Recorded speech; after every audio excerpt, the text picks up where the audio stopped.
హైదరాబాద్ బోరబండ శ్మశాన వాటిక డంపింగ్ యార్డ్గా మారిందని ఉమ్మడి బస్తీల అభివృద్ధి కమిటీ నాయకులు వేముల యాదయ్య తెలిపారు.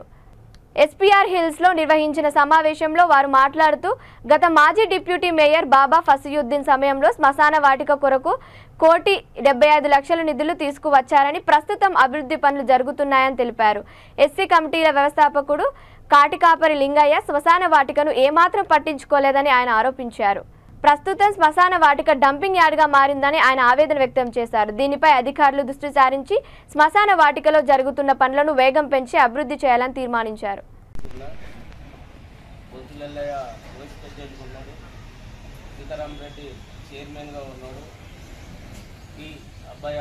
ప్రధాన కార్యదర్శిగా ఉన్నాడు. Subbaraju organ secretary Bontulellayya vice president ఉన్నాడు. సీతారాం రెడ్డి చైర్మన్గా ఉన్నాడు. ఈ అబ్బాయి ప్రధాన కార్యదర్శిగా ఉన్నాడు. సుబ్బరాజు ఆర్గన్ సెక్రటరీగా ఏర్పాటు చేసుకున్నాం తప్ప మీతో కాదు. చేసుకొని కొంతమంది ముఖ్యమంత్రిని ఆహ్వానించినాము. మేము 2014లో మా పీజీఆర్ కమిటీ ఏర్పడ్డది. మరి అదే 2015లో గ్రేవాడ్కు పోయి మా కమిటీ నుంచి కొన్ని పనులు చేసేటప్పుడు చేసినాము. ఆ పనులది పూర్తి వివరాలు ఉన్నాయి, అందరికీ తెలిసి పెద్దలు కూడా. అయినాక మరి మేము అక్కడ పనులు పూర్తి కావాలన్నప్పుడు ఎమ్మెల్యే కాడికి సంబంధించిన అధికారుల కాడికి తిరిగినాం. కానీ అప్పుడు బోడబండ డివిజన్ కార్పొరేటర్ బాబా ఫసియుద్దీన్ గారు ఉన్నారు.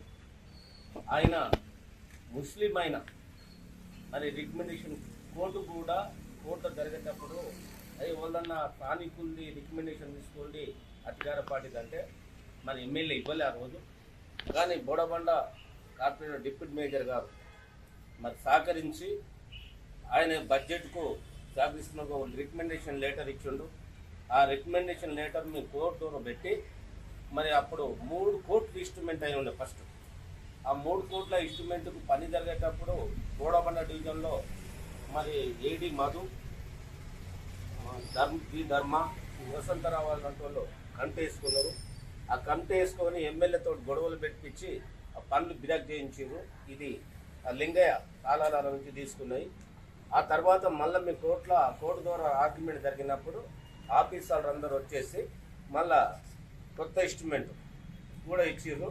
ఆ ఇన్స్ట్రుమెంటు 1,75,00,000. దాంట్లో సీసీ రోడ్ అయింది, ఒకటి బర్నింగ్ దాని అయింది, ఇక మిగతా కాలేదు. అప్పుడు 2021లో ఇది జరుగుతుండగా ఇప్పుడు పని జరిగేటప్పుడు కూడా మా కమిటీ పోయి చూసి అబ్జర్వేషన్ వస్తుంది. నాకు తెలిసింది ఒక గ్రేవార్డుకు ప్రజలకు మంచి జరగాలని. ఇది ఎందుకు మాకు ఆలోచన వచ్చిందంటే పి జనార్దన్ రెడ్డి ఇక్కడ 54 బస్తీలో కూడా భూ వసతి కల్పించింది ఆ మా నాయకుడే. మరి ఇళ్ళున్న ఇళ్లకు చనిపోయినాక మరి ఎక్కడ పోవాలన్నా అని కొన్ని సమస్యలు జరిగితే చెప్పిన పూర్తి వివరాలు మళ్ళీ మేము కూర్చొని మాట్లాడుకున్నాము. అస్మోట్ మహానాయకుడు 5 ఎకరాలు కేటాయించిండు. ఆయన పేరు మీదనే అందుకే పీజీఆర్ ఎస్పీఆర్ హిల్స్ పెట్టుకొని మేము పోవడం జరుగుతుంది. అక్కడ ఎస్సీల కమిటీలు మేము ఎప్పుడు జోక్యం చేసుకోలేదు. 92 నుంచి కూడా మేము ఎస్పీఆర్ హిల్స్ కమిటీ ఉండే అప్పుడు సపరేట్గానే. ఆ ఎస్పీఆర్ హిల్స్ కమిటీలో నేను కూడా సెక్రటరీ చేసిన, ట్రెజరీగా చేసిన.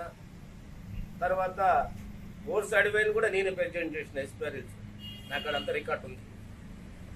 ఆ నాయకుడిని ఆలోచనలు పెట్టుకొని అక్కడ అభివృద్ధి పనులు చేయడానికి ముందుకెళ్ళాము. మా రోడ్స్ అడివయ్య వీడియో ఉన్నది. అడివయ్య గారు, నువ్వు ఒడ్డరోనికే కొట్టి ఉంటారా? నువ్వు మాట మీద ఉండరా?